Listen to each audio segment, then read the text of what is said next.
Ayun, salamat nga pala sa 1,220 subscribers natin dyan. Shoutout sa inyo.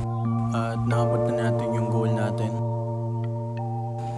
Tapos naabot na rin pa rin natin yung 4,000 watch time hours. Tapos inaantay na lang natin na ma-review yung channel natin para tuluyan ng ma-monetize tayo. Nga pala, pasensya dahil ngayon lang tayo nakapag-upload ulit kasi madami pa akong ginawa na requirements sa school.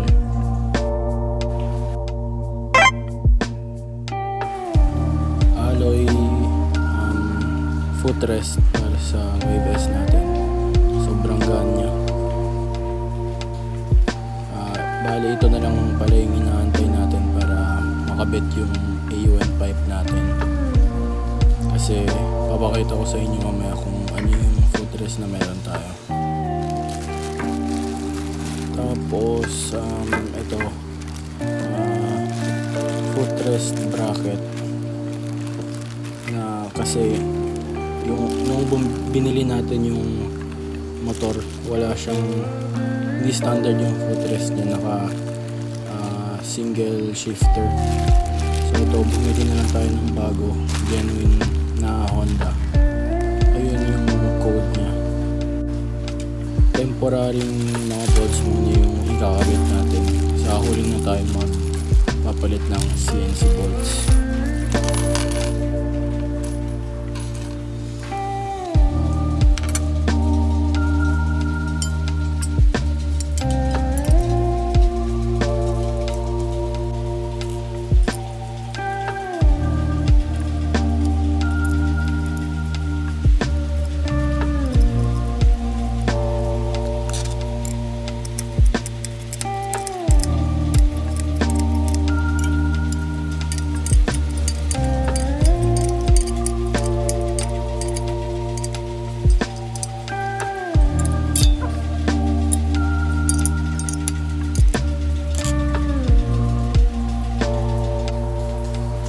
So ito na nga yung lumang footrest natin. Kung makikita nyo, sobrang tabingi niya. Tapos ang i-clip. DIY lang ito guys. Kaya kasi nga dumating, binili natin yung motor, naka single shifter na siya.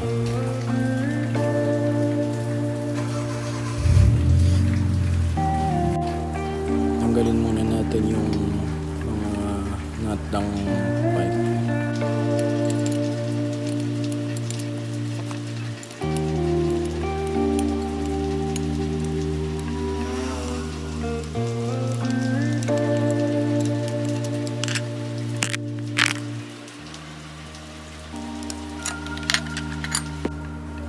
Tatanggalin na rin natin yung mga bolts sa footrest.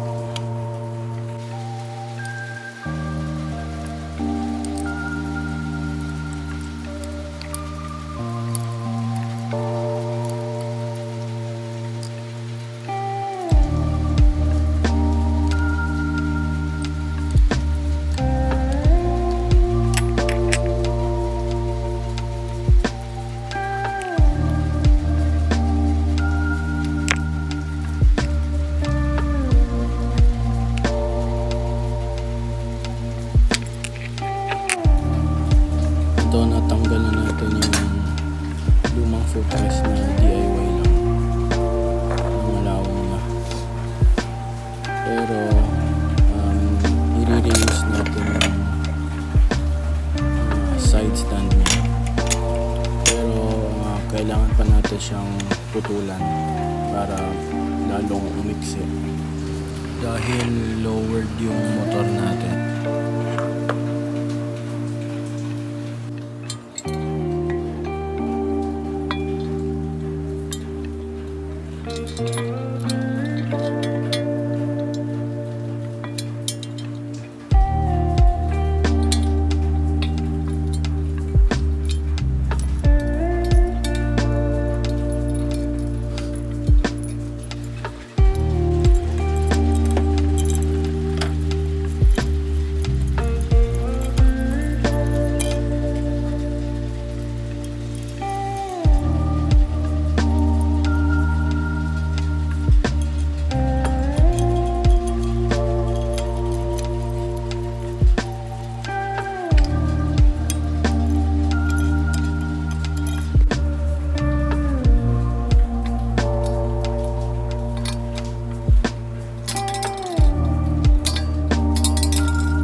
ito okay na nakabit na natin.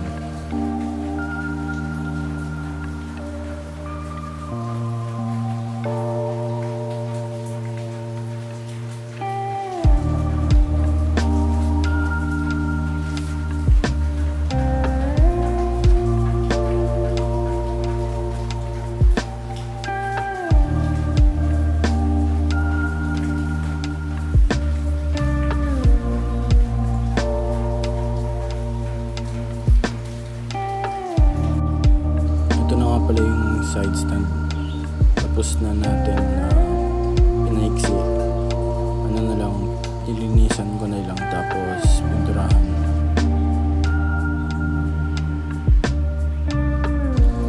Ito na pinturahan ko na yung side stand.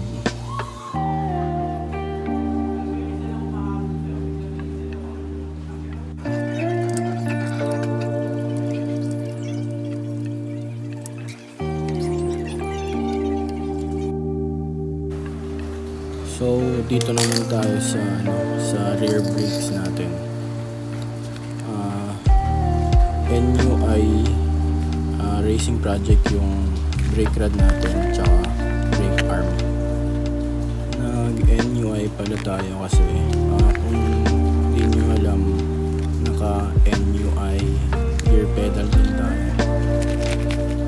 So ito nga pala guys, ano to, pang Class 2 talaga na swing arm yung rod natin.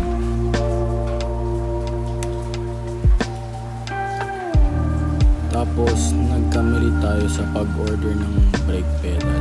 Pang XRM yung nabili ko, pero nag-order na ako na pang wave. So dumating na nga pala yung brake pedal na pang wave 125 natin. Mas mahaba kasi siya kasi sa pang XRM. Ito yung gear pedal natin na NUI zigzag type para mag-match sila ng NUI natin na brake pedal, brake arm pala. Ang pangit na ng pintura natin na nabuhusan ng gas, pero don't worry, magpipintura tayo ulit, pero hindi na samurai. Yung axle pala natin original pa ng motor, pero ang pangit na tignan, may mga dents na, kaya ginamitan ko siya ng mini grinder natin ng carbide bit. Mas kumanda naman, pero kailangan pa natin to siyang pinturahan next time.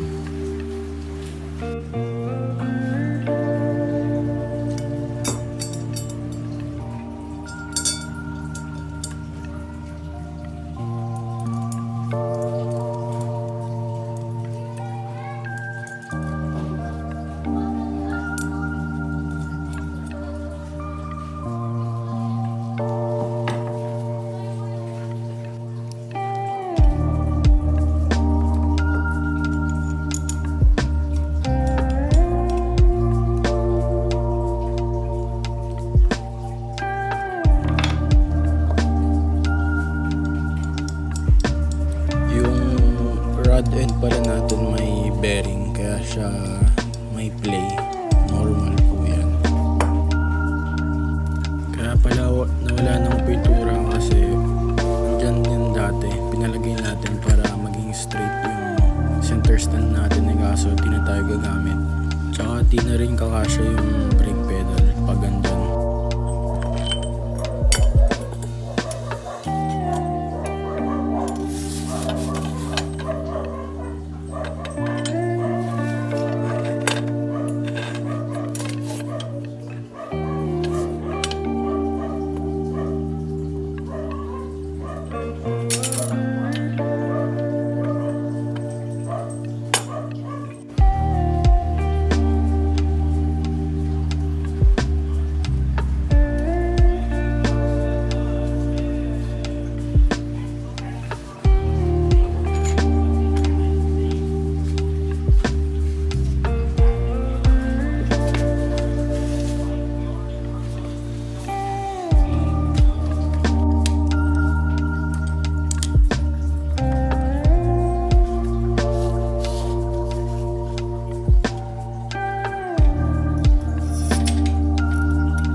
na nga pala yung may bend dati dyan.